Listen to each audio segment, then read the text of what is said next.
Alors ça en fait c'est notre eau courante. Donc à l'intérieur de ces bidons il y a de l'eau, alors je pense pas qu'elle soit potable, mais en tout cas elle est claire. Elle nous permet de nous laver, et puis vous voyez il y a plein de systèmes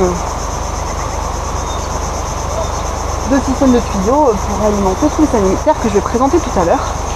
Là vous voyez il y a une grande cuve, alors cette cuve et en fait elle est là parce que l'une de nos réserves d'eau fuit, donc on récupère l'eau pour en faire d'autres choses comme tirer la chasse par exemple. Alors maintenant je vais vous présenter un petit peu quand même nos sanitaires. Alors là vous avez les douches, on a 3 cabines de douche, on va rentrer dans l'une d'elles. Alors nous voilà dans une des douches. Alors vous voyez il y a quand même une porte, hein. On n'a rien pour poser nos affaires mais il y a une porte pour nous enfermer plus ou moins.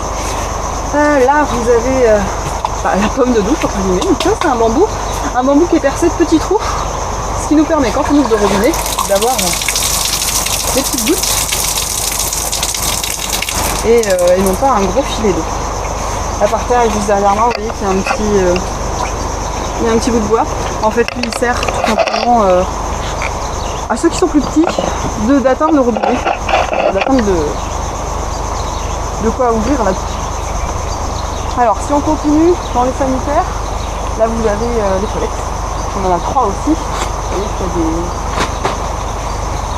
a des petites plaques pour savoir si c'est occupé ou pas, donc tout simplement si on veut rentrer on frappe dans le bout, parce que vous voyez souvent on oublie de dire que c'est libre, et puis on entre dans les toilettes.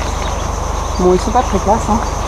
Mais toujours est-il qu'on a quand même un trône, alors je vais vous faire rentrer quand même. On a un vrai trône où on peut s'asseoir, c'est pas toujours comme ça en Malaisie. Là vous avez un petit robinet avec un seau, une casserole et on s'en sert pour tirer la chasse d'eau parce qu'il n'y a pas de chasse d'eau réelle en tant que telle. Là vous avez le papier toilette qui normalement devrait être là-dedans. Là c'est une bouteille qui est coupée en fait. Elle est bien pratique quand il pleut pour éviter que le papier toilette se passe en terre. Donc ensuite ici, dernier espace alimenté en eau, c'est la machine à laver. Certes on a une machine à laver, c'est pas celle que je pense vous connaissez. C'est une machine où c'est nous qui gérons l'alimentation d'eau, donc on l'allume avec un petit robinet qui est un petit peu plus loin, vous allez voir tout à l'heure. Il y a un séchoir.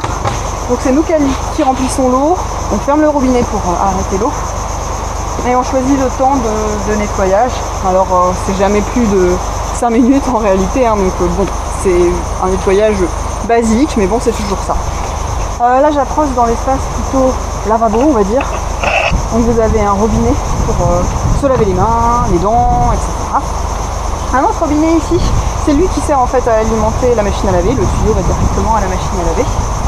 Et là un robinet qui est ici pour mener à la cuisine, pour faire les sels. Là vous avez le petit espace où on crache, c'est pas très invitant, mais c'est là qu'on crache votre dentifrice. Si on continue, là vous avez derrière moi le meuble de salle de bain, on peut dire ça comme ça, hein, sur lequel on pose toutes nos affaires. Là par exemple, si vous regardez, pour ceux qui connaissent mon chez moi, eh bien ce sont mes affaires de douche, si je suis en train de refaire. Comme on en a tous dans la famille, vous avez de quoi étendre le linge, il y a plein d'autres endroits pour étendre le linge. Celui-là on met un bon, enfin un chien. Alors il faut faire attention la nuit parce que ces chiens noirs là on les voit pas toujours, donc parfois on marche dessus. Mais bon, on a dit tout.